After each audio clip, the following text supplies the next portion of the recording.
ഇപ്പോൾ UDF വന്നു കഴിഞ്ഞാൽ ആ കേരള കോൺഗ്രസിന്റെ ഏതെങ്കിലും ഒരു ഗ്രൂപ്പ് UDFന് ഡിസിഷൻ മേക്കർ ആവും, മുസ്ലിം ലീഗ് ഡിസിഷൻ മേക്കർ ആവും. അതൊക്കെ ശരിയാണ്. പക്ഷെ ഒരിടത്തേക്ക് പവർ കോൺസെൻട്രേറ്റ് ചെയ്യുമ്പോഴുണ്ടല്ലോ അത് തെറ്റാണ്.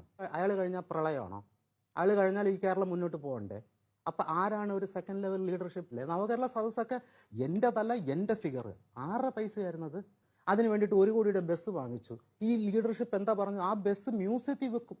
ആ മ്യൂസിയം ഇപ്പൊ KSRTCയുടെ എങ്ങനെ കണ്ടം ചെയ്ത് വെച്ചിട്ടുണ്ട് 1 കോടിയുടെ ബസ്. ഒരു സെക്കൻഡ് ലെവൽ ലീഡർഷിപ്പ് ഇവരുടെ കയ്യിൽ ഉണ്ടോ എന്നുള്ള സംശയമാണ്. ഇവർ ഉയർത്തി കാണിക്കുന്നത് KK Shailaja, MB Rajesh, P Rajeev ഒക്കെയാണ്. KK ശൈലജയുടെ പൈങ്കിളി കഥകളാണ് ഞാൻ വെളി കേൾക്കുന്നത്. അമേരിക്കയിൽ നിന്ന് ഫോൺ വിളിച്ചു, ഞാൻ വീട്ടിൽ പോയപ്പോൾ പിണറായി വിജയൻ അച്ഛനാണെന്ന് പറയുന്നു. PP കിറ്റിൽ ലോകായുക്തയിൽ കേസുണ്ട് കേട്ടോ. ലോകായുക്തയുടെ കൈയും കാലും കെട്ടിയിട്ടിരിക്കുന്നതുകൊണ്ട് ആ കേസ് അന്വേഷിക്കാൻ പറ്റാത്തത്. ചോദിച്ചപ്പോൾ പറഞ്ഞത് പിണറായി വിജയനോട് ഞാൻ ചോദിച്ചു, മേടിച്ചോളാൻ പറഞ്ഞത് ഏത് 500 രൂപയുടെ PP കിറ്റ് 1500 രൂപയ്ക്ക് റായ്ക്ക് രാമൻ, അതിന്റെ ഡോക്യുമെന്റ് മൊത്തം എൻ്റെ കയ്യിലുണ്ട്. MB രാജേഷിന്റെ കാര്യം അദ്ദേഹം വാട്ട് അബൌട്ട് കാര്യമാണ്. ഇവിടുത്തെ കാര്യം പറഞ്ഞാൽ പറയും ഡൽഹിയിൽ അങ്ങനെയില്ലേ, ഇവിടുത്തെ കാര്യം പറഞ്ഞാൽ പറയും പഞ്ചാബിൽ അങ്ങനെയില്ലേ, ഇത് പറഞ്ഞുകൊണ്ട് നടക്കും. രാജീവിന്റെ കാര്യം MRI സ്കാനിങ് മെഷീനൊക്കെ ഇവിടെ ചെയ്യുന്നതെന്നാണ് പുള്ളി പറയുന്നത്.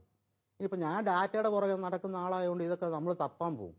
ഞാനെങ്കിലും കണ്ടിട്ടില്ല ഇവിടെ ഏത് ഫാക്ടറിയിലാണ് MRI സ്കാനിങ് മെഷീൻ ഉണ്ടാക്കുന്നത് എന്നുള്ളത്. അപ്പൊ ഇത്തരത്തിലുള്ള ഒരു ലീഡർഷിപ്പാണ് ഇനി വരാൻ പോകുന്നത്.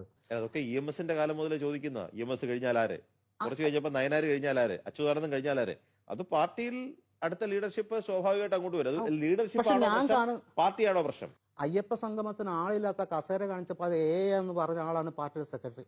ബാലഗോപാലിന്റെ കാര്യം പറയാമെങ്കിൽ അദ്ദേഹത്തിന്റെ അടുക്ക നമ്മൾ കടത്തിന്റെ കാര്യം ചോദിച്ചു കഴിയുമ്പോൾ പുള്ളി അറിയും ഒമാനക്കാരും കൂടുതൽ ബെൻസ് കേരളത്തിലാണ് ഉള്ളതെന്നാണ് പറയുന്നത്. ഇങ്ങനെ ന്യായവാദങ്ങൾ പറയുന്നവരാണോ ഇനി ഞങ്ങളെ ഭരിക്കാൻ വരാൻ? അപ്പൊ എനിക്ക് ഇവരോടൊന്നും വ്യക്തിപരമായിട്ടുള്ള ഒരു വിരോധമൊന്നുമില്ല. എനിക്ക് സംശയമേ ഉള്ളൂ ഇവർക്ക് അതിനുള്ള കപ്പാസിറ്റി ഉണ്ടോ.